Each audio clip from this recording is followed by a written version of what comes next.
Yan, merong ano dyan, carpet na tinabunan ko kasi maganda pa yung carpet. Yan, yung blue. Napakaganda pa ng carpet.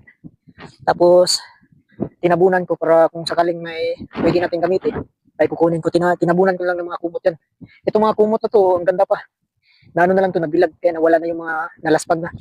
So, maganda pa yung tapos sabi ko, pwede pa, hindi pa yun. Ayaw mga katropa kasi malamig na, lakas pa ng hangin. Tapos na, kompleto na to. Ganito sana ako, kaso wala. Ganito sana para hindi na ako magputol-putol, kaso wala naman.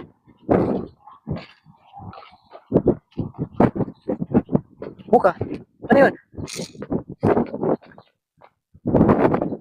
Putok-putok, ano yun? Ayun na. Ayun naman lang, tropa pets, padilim na. Ano, ayun sila, mga tutatings natin. Yan, easy. Dito nga na part madlang tropa pets ay hindi ko na malaya na nalobat na pala ang ating mic kaya nawala na ang audio natin. Ito na ang nakuha natin madlang tropa pets, ang mga baldi. 4 dito tapos isang parang balunan at meron pa tayong iniwan doon na isa para maging 5 na sila. 1, 2, 3, 4, 5 at ito pang-anim ang yang parang balunan na kulay pula. At dito madlang tropa pets ay ako iuwi na kasi malakas na ang hangin at masakit na sa mata.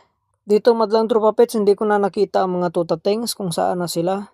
At ako'y binilisan ko na rin ang paglakad kasi masakit na talaga ang aking mata at yung hangin ay talagang napakalamig. Dito madlang tropa pets ay nakasalubong ko si Kuya Ek kasi hindi siya sumama kanina. Ayun. Ayan madlang tropa pets, ang direksyon ni Kuya Ek ay papunta doon sa basurahan. Merong isang tutating sa aking likod pero ang iba ay hindi ko na nakita. At nang ako ay malapit na sa bahay madlang tropa pets, nakita ako ng mga tutatings at sinalubong nila ako.